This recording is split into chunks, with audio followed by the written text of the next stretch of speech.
काल तुम्हाला सांगितलं होतं मी की भूमितीला आपण आज सुरुवात करू हा. भूमिती महत्त्वाचा टॉपिक आहे. त्यामध्ये चार महत्त्वाचे लेख हे आहेत, धडे आहेत. त्याच्यावर आधारित अनेक वेळा 30, 40, 50% गणितं पडतात. जे GD वगैरे असे जे प्रश्न असतात, मिलिटरीचे वगैरे काही परीक्षा असतात त्याच्यामध्ये. तर त्याच्यामध्ये बेसिकपासून आज सुरुवात करू आपण, म्हणजे जो पॉईंटपासूनच सुरुवात करू आपण, म्हणजे जॉमेट्रीपासून. जॉमेट्री कळली म्हणजे तुम्हाला ते थोडे काही आकृत्या कळतील आणि त्याच्यावरनं मग पुढे क्षेत्रफळ व घनफळ मेन्सुरेशनचं जे चॅप्टर म्हणतो आपण, ते पुढे घेऊ आपण. तर यामध्ये महत्त्वाचं काय आहे, तर जो पॉईंट असतो, पॉईंट म्हणजे जे जॉमेट्री आहे ते आपल्याला महत्त्वाचं आहे, ते समजून घ्यायचे आपल्याला.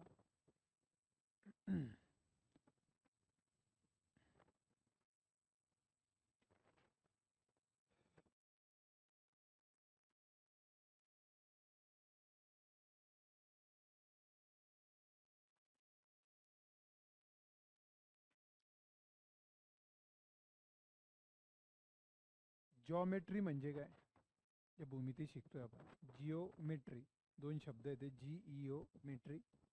जिओ म्हणजे जमीन आणि मेट्री म्हणजे मोजमाप. जे जमिनीचे मोजमाप करायचे आपल्याला, त्याचं मोजमाप करायचं शास्त्र म्हणजे जॉमेट्री, म्हणजे भूमिती. भू म्हणजे जमीन आणि मिती म्हणजे मोजणे. लक्षात आलं? तर त्याच्यामध्ये सुरुवात कुठून होते, पॉईंट पासून होते. एक पॉईंट म्हणजे काय, एक पॉईंट साधा असा, त्याला एक पॉईंट म्हणतात. समजलं का? आता दोन पॉईंट जर असले आणि त्याच्यामध्ये शॉर्टेस्ट डिस्टन्स जर घेतला आपण, तर एक रेषा तयार होते, त्याला म्हणतात सरळ रेषा. काय म्हणतात त्याला? सरळ रेषा. म्हणजे आता हे दोन पॉईंट मी असे जोडले, अशी सरळ रेषा आहे समजा ती.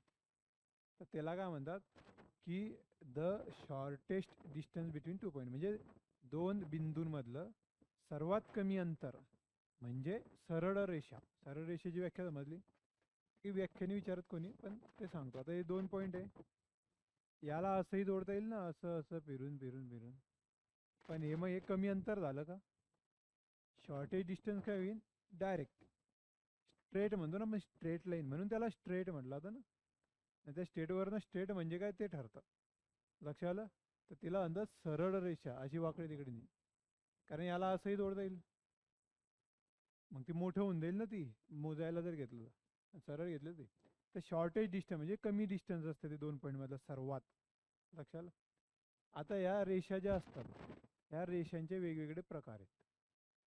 कशा आहे रेषा, तर दोन रेषा जर असतील समजा, आता एक सरळ रेषा होती, दोन रेषा जर असल्या तर ते एकमेकांच्या अनुषंगाने कशा आहे ते बघू आपण. दोन रेषा जर अशा घेतल्या तुम्ही, सरळ आहेत, आणि त्यांना कितीही वाढवल्या अशा, इथे मागे असं, ते जर एकमेकांना कधीच छेदत नसतील, तर त्यांना म्हणतात समांतर रेषा. काय म्हणतात त्यांना? समांतर रेषा म्हणजे पॅरलल, पॅरलल लाईन म्हणतात त्याला, म्हणजे समांतर रेषा. आता या रेषा जर एक तिरकी समजा कुठली तरी, अशी एक रेषा आहे आणि अशी एक आहे. ते तर छेदत नाही आहे ना अजून, पण ते कुठेतरी छेदतील. कुठेतरी म्हणजे वाढवली समजा अशी, हे अशी, तर कुठेतरी छेदतील ना ते. असे जर कुठेतरी छेद, हे कुठेच छेदणार नाही, तर याला म्हणतात पॅरलल लाईन. आणि हे काय, तर याला म्हणतात इंटरसेक्ट करणं, म्हणजे तो छेदतोय तिथे. मग ह्या पॅरलल लाईन आहे का? नाही, ह्या छेदणाऱ्या रेषा आहे. समजलं? परस्परांना छेदणाऱ्या रेषा. आता याच्यावर प्रश्न कसे येतात ते बघू आपण. तर स्ट्रेट लाईन जी असते, हिचे सर्व बिंदू, म्हणजे दोन बिंदू जर घेतले, तर किती अँगल मध्ये असतात ते? एका बिंदूपासून दुसरा बिंदू जर मोजला तर किती अँगलवर असतो? तर स्वतः घेतला तर 0 असतो, पण इथून इथपर्यंत जर मोजला तर किती असतो तो? तर तो असतो, तो कंपास पाहिली तुम्ही, मोजले कधी?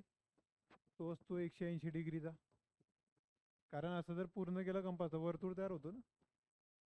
तर मग हे किती अंतर असतं दोन बिंदूंमधलं? 180. समजलं? मग 180 डिग्रीमध्ये 180 असतं. आणि असं मोजायला गेलं मोजपट्टीने तर काही सेंटीमीटर मीटर जे असेल ते असेल, पण असं किती असतं 180. लक्ष आलंय? तर एवढं लक्षात ठेवा.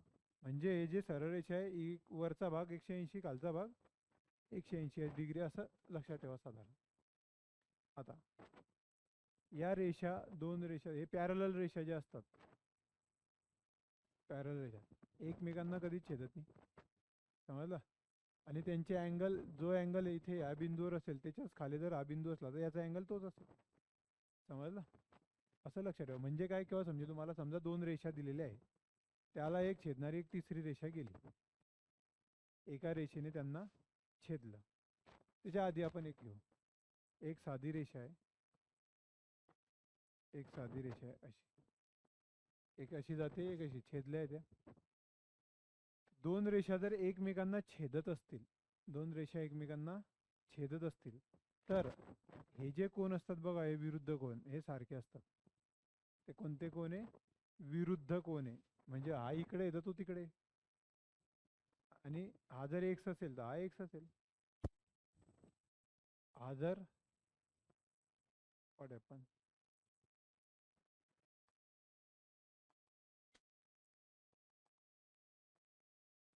काय होते रे बाबा, हा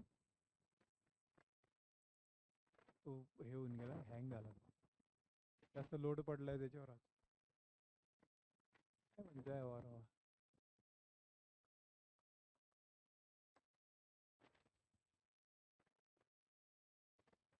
त्याला ओळखतो का? टेक्निकल पर्सन, काय नाव आहे त्याचं? त्याला बोलव.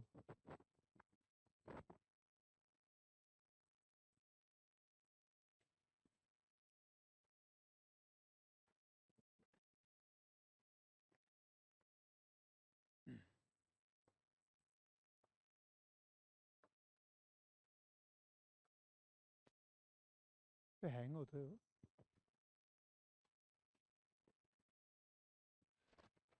एकदा केलं होतं मी, बंद केलं आणि सुरू केलं तेव्हा झालं ते चांगलं, परत ते मग असं झालं आता.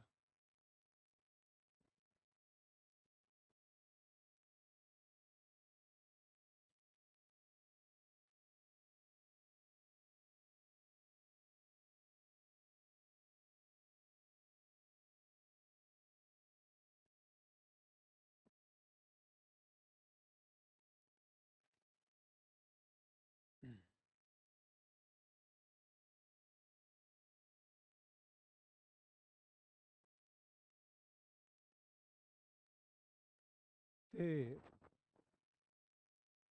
सपोर्ट नाही करत असं दाखवते सूचना.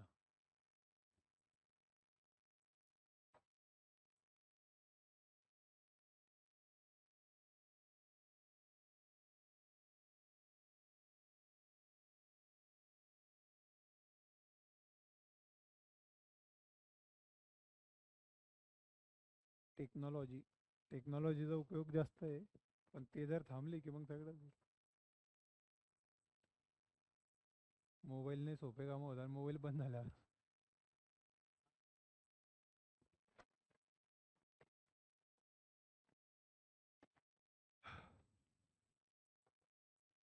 म्हणून मला ते पांढरा जो असतो ना, पांढरा, त्याच्यावर शिकवायला आवडतं. म्हणजे प्रश्न तुमच्याकडे पाहिजे, हा तसं पाहिजे, त्याच्याने ना तुम्हाला लोड नाही येत. पण मग कसं आहे की आता ज्यांना पीपीटी दाखवायची त्यांच्यासाठी चांगला असतो हा बोर्ड, आहे की नाही? चित्र दाखवायचं आहे तुम्हाला त्याच्यासाठी, म्हणजे हा बोर्ड चांगला आहे बरं का. म्हणून मी हा ब्लॅक बोर्ड काय घेतो, त्याचं कारण आहे तुम्हाला फील आला पाहिजे की हा ब्लॅक बोर्ड चालू आहे, असं वाटलं पाहिजे ना की हे असं नॅचरल सुरू आहे असं वाटलं पाहिजे म्हणून. आणि ब्लॅकने काय रेडिएशन माझ्या अंगावर होत नाही, माझे टिश्यू मरत नाही अंगावरचे, जाऊ दे. तर ह्या दोन रेषा एकमेकांना छेदताय हे बघत होते आपण. तर त्यांचे विरुद्ध कोन जे असतात ते सारखे असतात. हा एक्स असेल तर हा एक्स आहे, हा वाय असेल तर हा वाय, समजलं? आता या सगळ्यांची जर बेरीज मी केली तर किती आली पाहिजे? सगळ्यांची बेरीज जर केली तर किती आली पाहिजे? 360, कारण पूर्ण आहे ना ते, गोल आहे ना पूर्ण, तर किती आली पाहिजे? 360. आता मी जर असं म्हटलं फक्त की हा एक अँगल आहे आणि हा एक अँगल आहे, हा एक्स आहे हा वाय, यांची बेरीज किती आली पाहिजे? याच्यावर प्रश्न येतात हं. काय प्रश्न येतात ते सांगतो तुम्हाला. की हा समजा 30 डिग्री आहे, तर मग हा वाय किती डिग्री आहे सांगा. आताच शिकले तुम्ही की हे टोटल 180 असतात. हा 30 असेल तर हा 150 असेल. याने मग खालचं घेतलं का आपण? नाही. जर हा 30 असेल तर मग हा किती असेल? 30. कारण विरुद्ध कोण. कोणता कोण? अपोजिट अँगल, विरुद्ध कोण. यांचे नावं लक्षात ठेवा, यांना नावं लिहून घ्या की हे दोघी एकमेकांचे विरुद्ध कोण आहे. विरुद्ध कोण नेहमी सारखे असतात. व्युत्क्रम कोण सारखे असतात. व्युत्क्रम म्हणजे काय तेही सांगेल. हा विरुद्ध कोण आहे, समजलं. आता हे किती असेल? 150चा विरोधी 150, आणि या सगळ्यांची बेरीज 360. आणि एकाच भागात म्हटली तर, लाईनच्या एकाच भागात म्हटली तर किती येईल ते? 180. लक्ष आलं? हे काढता येईल ना तुम्हाला आता, साधं साधं. याच्यावर प्रश्न येतात, हे विरुद्ध कोण आहेत. मग कसे प्रश्न येतात बघू आपण. हा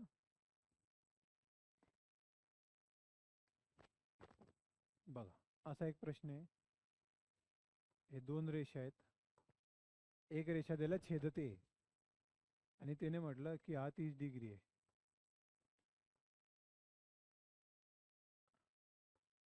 हा 30 डिग्री आहे, तर हा किती डिग्री आहे तो सांगा. काळावर. बापरे. तो 30 डिग्री असेल तर तो खालचा किती असेल? थोडा विचार करा. आता एक लक्षात ठेवा,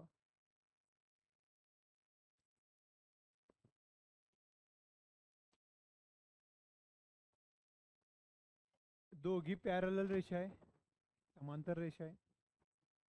म्हणजे एक प्रकारे सारखेच आहे, ते अँगलच्या दृष्टीने सारखेच आहे. आता हे किती लांबी आहे, लांबी वगैरे काही घेणं देणं नाही अजून आपल्याला. ते अँगल, अँगल दोघींचा सारखा आहे. आता म्हणजे काय, आणि ही जी रेषा आहे, एक रेषा आहे, एकच आहे ना ती, दोघींना छेदणारी, एकाच अँगल मध्ये छेदते.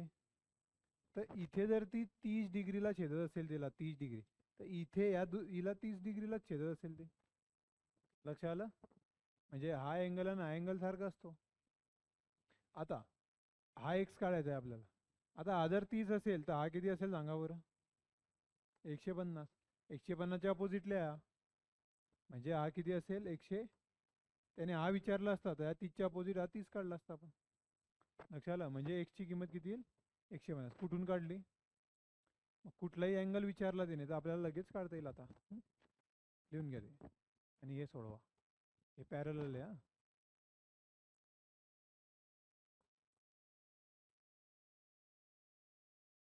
काढा हे. हा बघा, हा 60 आहे तर हा बी 60 आला. हा 60 आला म्हणजे हा 60 आला, आणि टोटल 180 असतो. हा 60 आणि किती? 120. मग हा किती असेल? हा 120. हा विचारला होता. हा समजलं हे? याच्यामध्ये चुकणार का आता? अजून कसे प्रश्न येतात?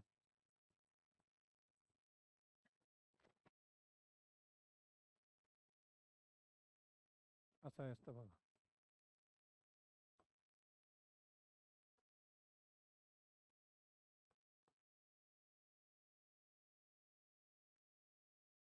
X plus 4x. एक्स बरोबर किती काढा. X plus 4x.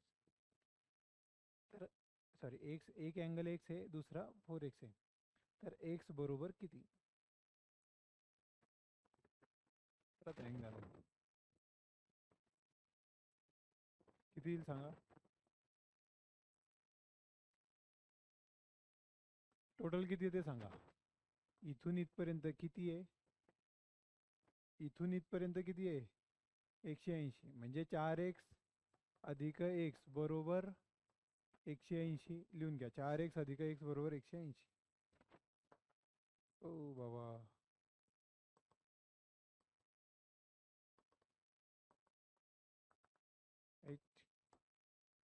मग 5x बरोबर 180. 5x बरोबर 180. मग एक्स बरोबर किती आला? 5 छेदात पाडवा.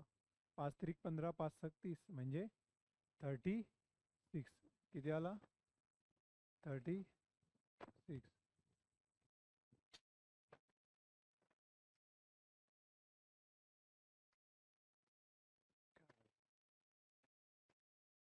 समजते ना ती 4x आहे म्हणजे 36 इंटू 4 आणि हा 36 समजलं.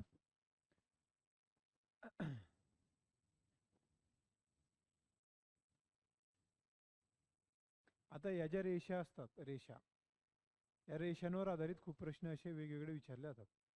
या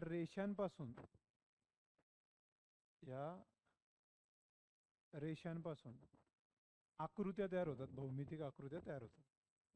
तर एकच जर कर्व मधली आकृती घेतली तुम्ही तर ते गोल आहे, एका पॉईंट पासून असं पूर्ण काढली.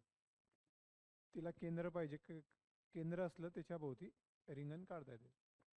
आता आपल्याला एक लक्षात ठेवा की पहिली आकृती कोणती असते सांगा बरं. क्लोज फिगर कोणती असते पहिली. क्लोज फिगर म्हणजे काय, बंदिस्त आकृती भूमितीमध्ये कुठली असते, बंद येते. म्हणजे तुम्हाला काहीतरी बॉक्स तयार करायचा असा बंद, तर कोणती असेल. दोन रेषा घेतल्या तर बंद होईल का ती. पहिली बंदिस्त आकृती ती कोण म्हणजे कमी म्हणजे स्ट्रेट लाईनने काढलेली. हा कोणत्या लाईनने, स्ट्रेट लाईनने काढलेली पहिली बंदिस्त आकृती कुठली, त्रिकोण. म्हणजे 3 1 2 3 अशा जर रेषा जोडल्या तरच एक बंदिस्त आकृती म्हणजे त्याच्यामध्ये कोणी जाणार नाही अशी आकृती तयार होते. लक्षात आलं का. आता आणि मग त्याच्या पुढे मग चौकोन पंचकोन षटकोन हे तयार होतं. दोन रेषांनी बंदिस्त आकृती तयार होत नाही. मग तुम्ही एकावर एक ठेवलं तरी बंदिस्त नसते. समजलं, त्याला कमीत कमी 3 बाजू पाहिजे. त्यांच्यामध्ये किती अँगल असतो काय असतो असे आपण ते बघू पुढे. पण हे आधी याच्यावर कसे कसे गणित येतात ते बघून घेऊ.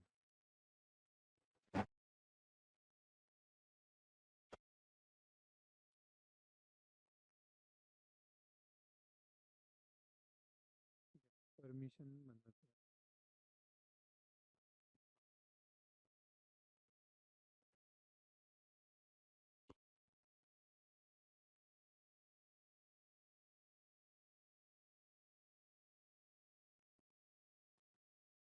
तर ते आकृतीचं कळालं तुम्हाला, ते समजलं कसं काढायचं. आता एक आकृती बघा.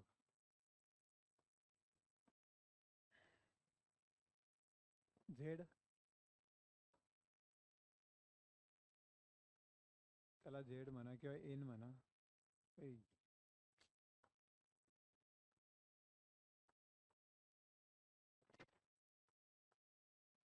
असा काढला तुम्ही किंवा असा काढला. आता इथे जे असतात हे कोण असतात बघा, किंवा हे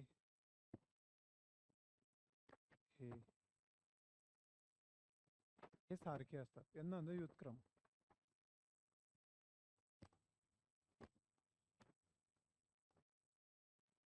व्युत्क्रम कोण कसे असतात ते, कसे असतात व्युत्क्रम कोण कसे असतात, दोन एकमेकांचे व्युत्क्रम कोण जे कसे असतात, समान असतात. याच्यावरचा प्रश्न बघू आपण.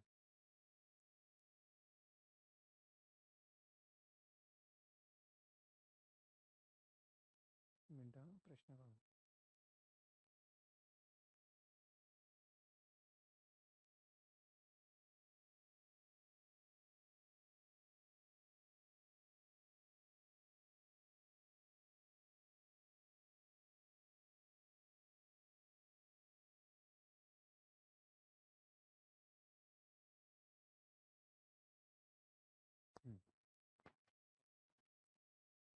प्रश्न कसे येतात, समजा हा 30 डिग्री आहे, हा एक्स, एक्स किती डिग्री असेल,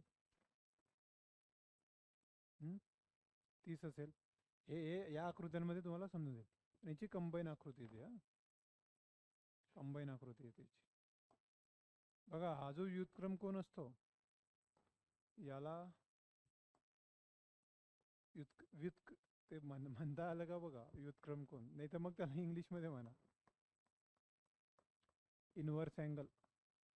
इनवर्स, समजलं. आता याचे प्रश्न बघू आपण.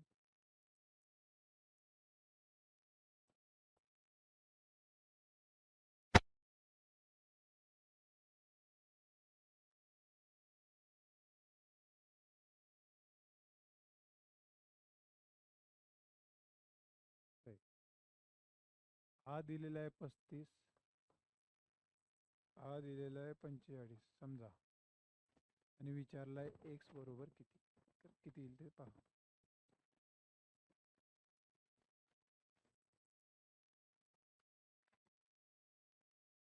किती येईल एक्स सांगा बरं.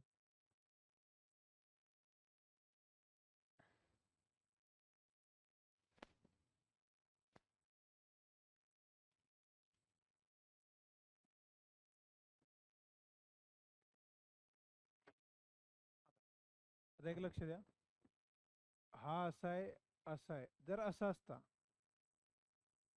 तर हा जर 35 आहे तर हा 35 असता, किती असता 35. आता इथे समजा हा असा असा आहे, डायरेक्ट असं असतं तर हा किती असता 45 असता. हा जर 45 आहे हा 45 असता, समजलं. पण मग इथे असं नाही, अशी आहे ना, ते एम आहे, तो एम ए नसतं ते समजलं असतं आपल्याला, समजलं. आता आपण काय करू, इथे एक इमॅजिनरी लाईन टाकू अशी, टाकली म्हणजे पहा हे तयार झालं ते झेड सारखी आकृती, आणि याची तयार झाली. म्हणजे आता हा 35 असेल तर हा किती असेल, मग हा इतका 35 असेल, आणि हा असा हा 45 असेल तर हा किती असेल. आता इथे नको बघा बरं की हा 35 म्हणजे मोठा दिसतोय, असं काही ते आकृती आता ते हाताने काढली म्हणून अशी आली आहे की नाही. तर हे समजलं का, मी काय केलं, फक्त काय केलं, त्याच्यामध्ये एम मध्ये इमॅजिनरी लाईन टाकली आणि ते हे सोडवलं. आता हा 45 आहे तर हे झालं ना झेड सारखी आकृती, म्हणजे व्युत्क्रम कोण इन्व्हर्स कोण भेटतोय 45, हा 45 हा. पण आपला एक जो आहे आता मोठा आहे, पुरा आहे, हा पूर्ण आहे ना तो. मग तो जर पूर्ण असेल, मग हा जर 35 आहे हा 45 आहे, म्हणजे काय असेल, तो टोटल असेल ना. मग 35 आणि 45 किती होतात, तर ते 80 डिग्री होते. किती होतील, फक्त याच्यावर आपण एक इमॅजिनरी लाईन टाकली, एवढं लक्षात ठेवा, समजलं. लिहून घ्या ते, म्हणजे तो एक्स किती आपला 80.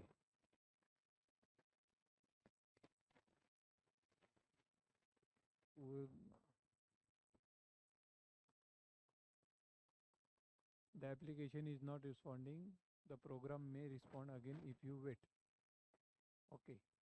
Do you want to end this process?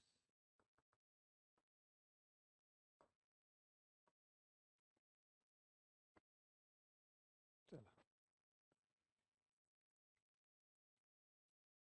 तो बोर्ड घेता नाही येणार का आपल्याला, मोठा आहे तो.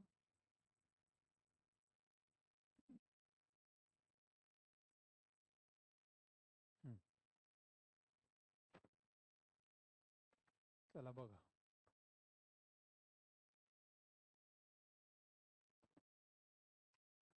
परत परत करावं लागतं. एक काम करा, एक आकृती काढा, असा एम काढा, असा असा सरळ एम काढा. काढला एम.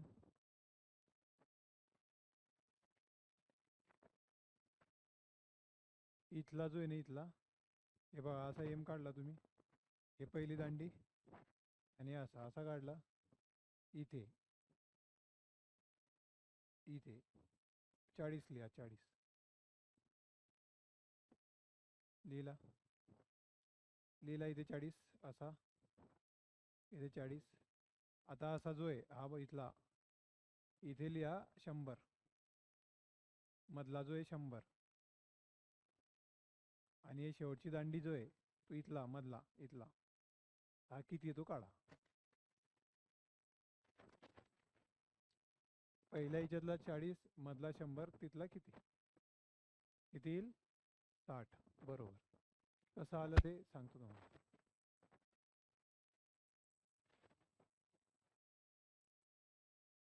असं आधी झालंय का, असं की आताच होतंय, झालंय आधी, पहिल्यांदा बघतोय मी, जीव घाबरायला लागला माझा.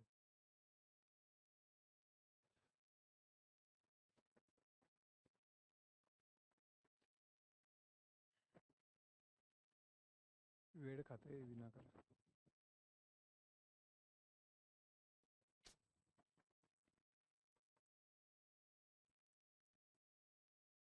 भूमिती कळते ना तुम्हाला, या आकृत्या समजताय, थोडं स्लो स्लो जो, पण एकदा ग्रीप पकडली की मग जोरात पकडू. कारण भूमिती सगळ्यात कठीण विषय वाटतो आपल्याला. तो आपल्याला पहिले काय करायचं आहे, त्याला समजून मैत्री करायची त्याच्याशी, एक एक एक छोट्या छोट्या गोष्टी, आणि मग आपण स्पीड पकडू त्याच्यामध्ये.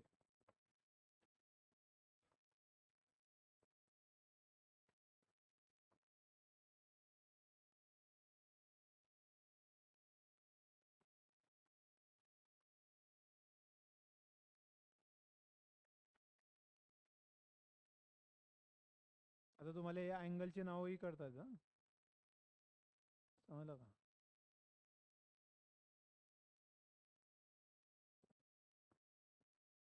बघ, असं सांगितलं होतं तुम्हाला, हा होता 40, हा होता 100, हा किती? आता बाईची इमेजनरी लाईन, हा जर 40 असेल तर हा हा बघा असा एन झाला ना तो, एन झेड ते असे. हा किती आला? 40. आता हा जर 40 असेल आणि टोटल 100 असेल तर हा 60 झाला ना. मग हा किती असेल? हा जर 60 असेल तर हाही 60 असेल. मग लक्षात लिहून घे. चला, हँग पडायच्या पहिले परत एक करून घेऊ.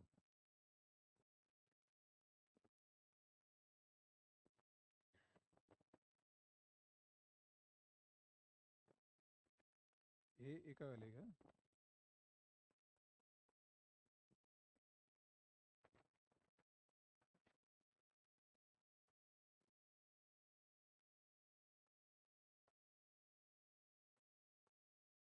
असं ABC त्या पॉईंटला नाव दिलेलं आहे. काय या 110 डिग्री, या 120 डिग्री, एक्स बरोबर किती सांगा. थोडं इमेजिन करा. आता याच्यात थोडं इमेजिन केलं, थोडं डोकं चालवलं तर उत्तर येतं आपलं.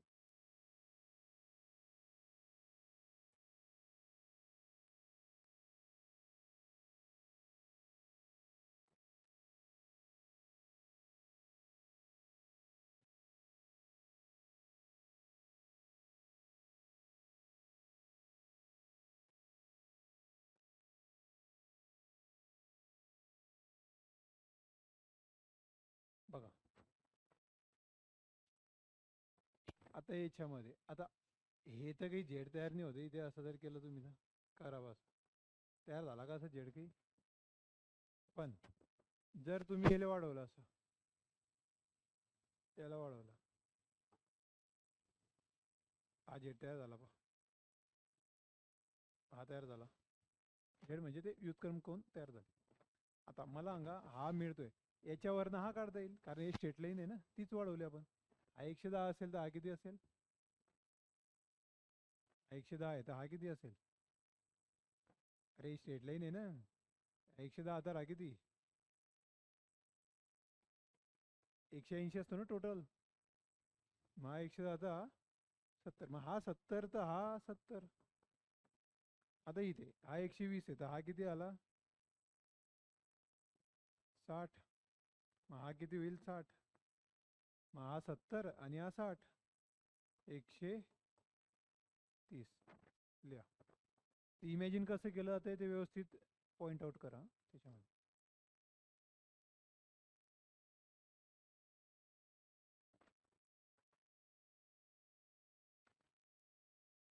आता इथे चांगलं इमॅजिन करा व्यवस्थित. हा,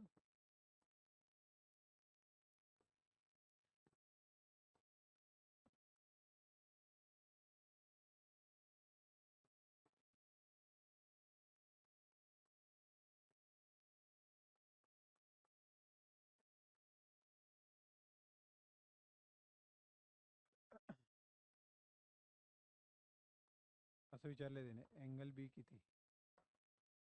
अँगल बी म्हणजे असं, अँगल बी किती, किती एक्स डिग्री येतो, किती येईल ते सांग.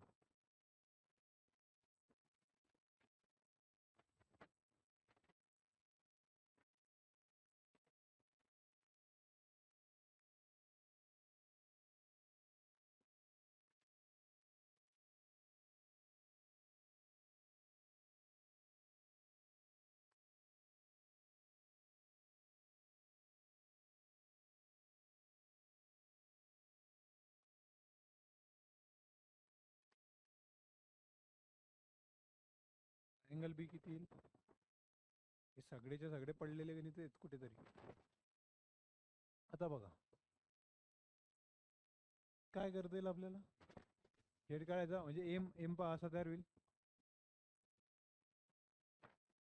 याला इथून झालं. आता मला एक सांगा, आपल्याला हे हा याच्यात असं केला, हा हा आणि हा सारखा करता येईल, हा आणि हा सारखा करता. समजलं? आकृती व्यवस्थित बघा. आता मला सांगा हा किती असेल? हा हा मोठा 110 आहे, तर हा किती असेल? एक साधी गोष्ट लक्षात ठेवा, असं जर असलं, असं आहे म्हणजे हा काटकोन झाला ना. काटकोन कितीचा असतो? 90. मग हा जर 90 असेल तर हा किती असेल मग? टोटल किती? 110. हा 90 असेल तर हा किती असेल? किती? अरे टोटल 110 आहे ना, मग त्यातला हा 90, हा इथला जाऊ द्या. हा किती आला आपला? 20.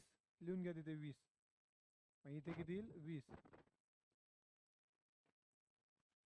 किती आला? 20. आता हा जर 20 असेल तर हा किती आला मग? एक साईड 20. हे पहा असं. आता हा जर 100 असेल टोटल तर हा किती आला? 10. मग इथे 10 आला, इथे किती असेल? 10. म्हणजे हा किती झाला टोटल? 20 आणि 10 किती आला? 30. 30 लिहून घ्या. ते इमॅजिनरी लाईन काढल्या आहे अशा तिथे मराठीत लिहून घ्या, नाही तर घरी गेल्यावर तुम्हाला किंवा डॉट न काढा की हे नंतर काढलंय, किंवा प्रश्न लिहिताना आकृती राहू द्या, उत्तराची आकृती वेगळी काढा. तिथेच नको करा तुम्ही माझ्यासारखं. त्याच्या घरी गेल्यावर 2 महिन्यांनी कन्फ्यूज आहे काय होतं. प्रश्न आकृती आणि हे इमॅजिनरी आपण नंतर काढली समजण्यासाठी. समजलं? तर काही ठिकाणी स्ट्रेट लाईन होत्या, अशा ते होत्या ना, तिथे स्ट्रेट लाईन होत्या, तर ते 180 वरनं ते काढलं होतं ना आपण ते मागे. आता हे इथे 90 कसं काय आलं? तर असं दिलंय ना, मग हा 90 दिसतोय. जे इमॅजिनरी आपण टाकतोय लाईन त्याच्यानुसार आपलं उत्तर येते.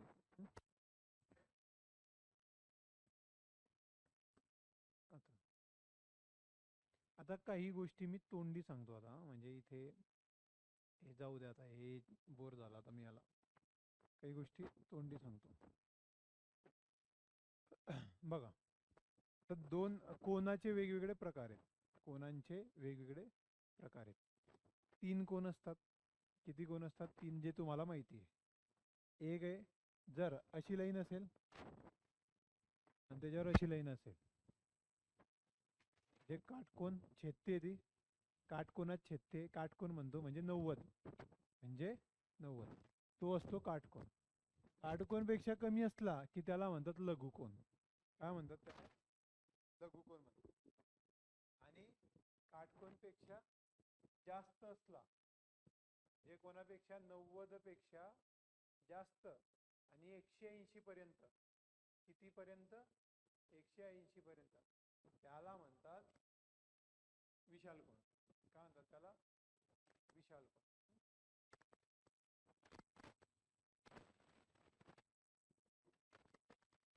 आता 180 वरून 300 पर्यंत जर गेला त्याला रुजुकोन वगैरे,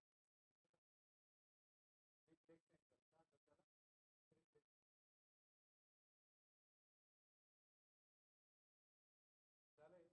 आता याच्यात लक्षात ठेवा, तुम्हाला जे कोणत्या अँगलवर विचारले जातात, तुम्हाला जे प्रश्न विचारले जातात ते कोणत्या अँगलवर विचारले? अँगलचं एकमेकांमध्ये एक संबंध आहे. काय?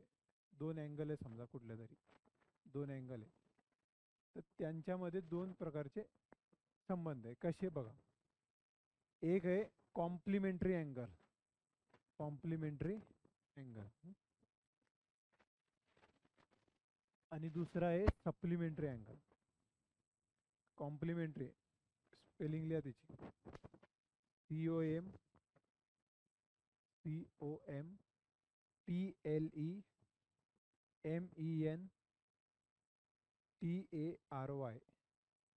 झालं. आणि सप्लिमेंटरी म्हणजे SUPPLE,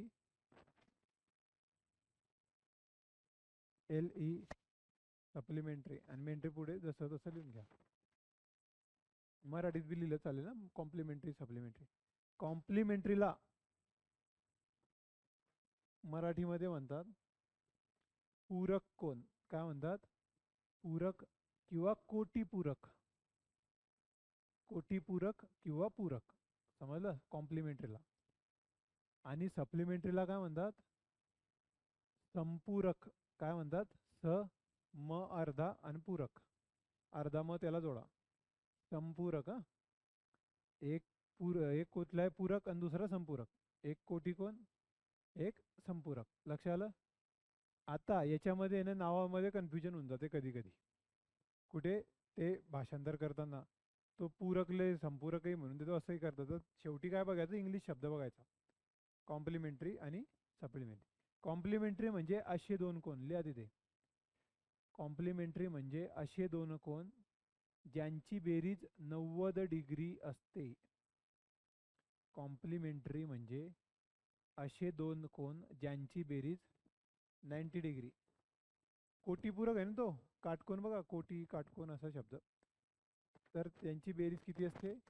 90 डिग्री असते. आणि सप्लिमेंटरी म्हणजे काय? असे दोन कोण, असे दोन कोण ज्यांची बेरीज 180 डिग्री असते. ज्यांची बेरीज 180 डिग्री असते. समजलं? याच्यावर प्रश्न काय येतो ते बघा. 50 डिग्रीचा पूरक कोण आणि संपूरक कोण किती?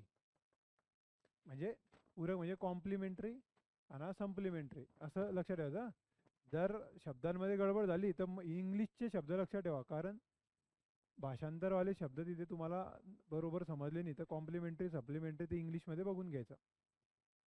पूरक संपूरक. संपूरक आहे म्हणजे 180 आहे, तर पूरक कोटीपूरकमध्ये गडबड करतो खूप वेळा. तर 50 डिग्रीचा पूरक कोण किती? तर मी काय सांगितलं, पूरक कोण म्हणजे काय? दोघांची बेरीज किती आली पाहिजे? पूरक म्हणजे 90 आली पाहिजे. मग एक 50 असेल, दुसरा प्लस एक्स केला समजा तुम्ही, 1 डिग्री आहे. दोघांची बेरीज किती पाहिजे? 90. मग 50 तिकडे जातील, 90 वजा 50 म्हणजे 40 डिग्री. हे मनातल्या मनात सोडवायचं. हा जर 50 आहे तर किती मिळवले की तो 90 होईल? 40 मिळवल्यावर. आता त्याचा संपूरक, दोघांची बेरीज पाहिजे 180.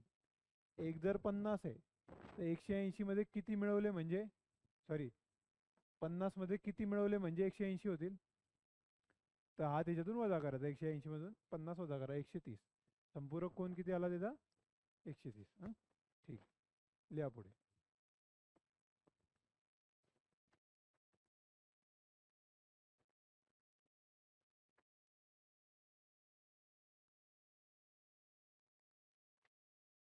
यापैकी कोणत्या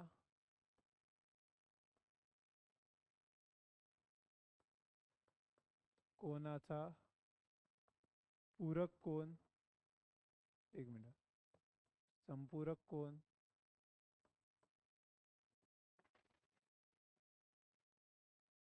त्याच्या पूरक कोणापेक्षा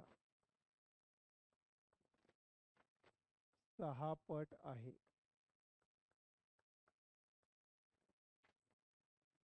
6 पट आहे. ऑप्शन लिहा. 30,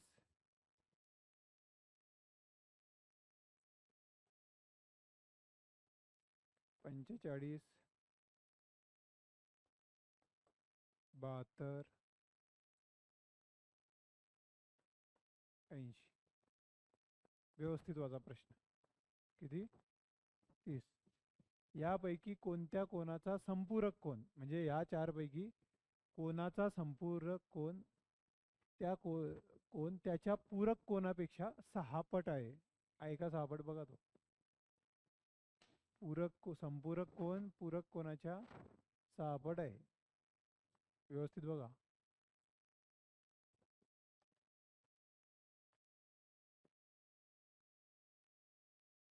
बघा, हा 30 आहे. 30 घेतला तुम्ही. 30चा संपूरक कोण किती येईल? संपूरक म्हणजे दोघांची बेरीज 180 पाहिजे, त्याच्यापैकी एक 30 आहे. मग त्याच्यात जोडीले कोण असेल? 150, म्हणजे त्याचा संपूरक कोण आला? 150. आता याचा पूरक कोण, दोघांची बेरीज किती पाहिजे, 90 पाहिजे. मग हा 30 येतो, हा किती आला 60. आता 150 पेक्षा असा हा पट आहे का, मग पट कसं निघते, मोठा छेद छोटा. 6 उत्तर आलं पाहिजे याचं. समजलं का. आता 10 दोनाची 5 पट आहे ना, कशी आली ती, 10/2 5 पट. समजलं. आणि 1/5 पट म्हणजे काय, तर 2 ही 10ची 1/5 पट आहे, म्हणजे कशी 2/1 10 म्हणजे 1/5 पट. समजलं. तर आपल्याला 6 उत्तर आलं पाहिजे. याचं 6 उत्तर येतं आहे का, त्या 6 पट आहे का त्याच्यात ते. 60च्या 6 पट कोणी, 6 6 36 3 3/3. समजलं. म्हणजे 30 उत्तर येईल का, येईल का 30, नाही. 45 घेतला.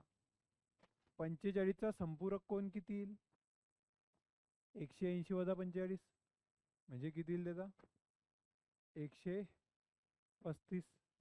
आणि कोटीपूरक किंवा पूरक कोण किती येईल, 45. 90 वजा 45. मग हा 135 किती पट आहे त्याच्या, तिप्पट आहे ना, तिप्पट दिसतोय. 6 पट आला का, 72 घेतला तुम्ही. 72चा किती येईल, 108 संपूरक. आणि असा किती येईल, 90 वजा 72 म्हणजे 18. 108/18 करा, 18 सक म्हणजे 6 पट आला, म्हणजे 72 होते. ते गणित कसं आहे समजलं. 80चं येणार नाही, कारण 80चा पूरक येईल 100 आणि हा येईल 10 म्हणजे 10 पट येईल. तर हे उत्तर येईल. गेला तो परत. तर या पद्धतीने संपूरक पूरक कोण आहेत. आता बंदिस्त आकृती कोणती आहे, एक त्रिकोण काढा, एक त्रिकोण असा काढा. इथे लिहा 60. हे बघा इकडे त्रिकोण, इकडला कोण लिहा 60 डिग्री, वरचा शिरोकोण लिहा 80 डिग्री, आणि हा कोण किती ते सांगा, तिसरा कोण किती ते सांगा.